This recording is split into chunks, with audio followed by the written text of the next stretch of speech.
फटका, युद्धाविरोधात अमेरिकन सैन्यातच बंडाळी माजल्याची माहिती, दहशतवाद विरोधी केंद्र प्रमुखांचा राजीनामा, तर संघर्षात 200 अमेरिकन सैनिक जखमी झाल्याचं समोर.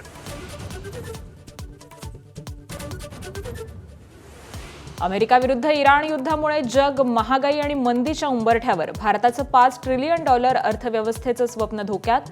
देशात गॅस पाठोपाठ खाद्यतेलाचे दर वाढले.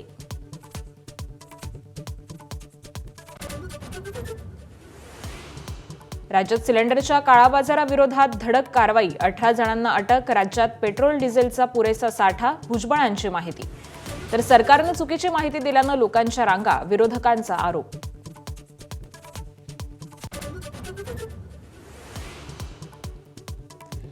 पाकिस्तानच्या खोटारडेपणाचा बुरखा फाटला. काबूलमधील रुग्णालयावर झालेल्या हवाई हल्ल्याचा व्हिडिओ अफगाण अधिकाऱ्यांकडून जारी. संयुक्त राष्ट्र संघाकडून हल्ल्याच्या वृत्ताला दुजोरा. 10वीचा भूगोलाचा पेपर नियोजित वेळापत्रकानुसारच होणार. सांगोल्यातील पेपर चोरीच्या घटनेनंतर बोर्डानं मागवला अहवाल. मात्र पेपरच्या वेळेत कोणताही बदल नाही.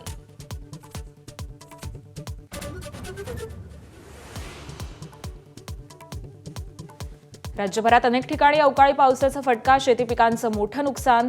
लातूर, सांगली, धाराशिवमध्ये जोरदार गारपीट.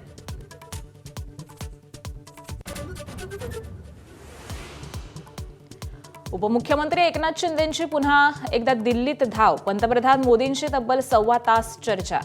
तर निवडणूक लागू द्या, विधान परिषदेसाठी ठाकरेंना मदत करणार का, या प्रश्नावरती शिंदेंचं उत्तर. एबीपी माझा, उघडा डोळे बघा नीट.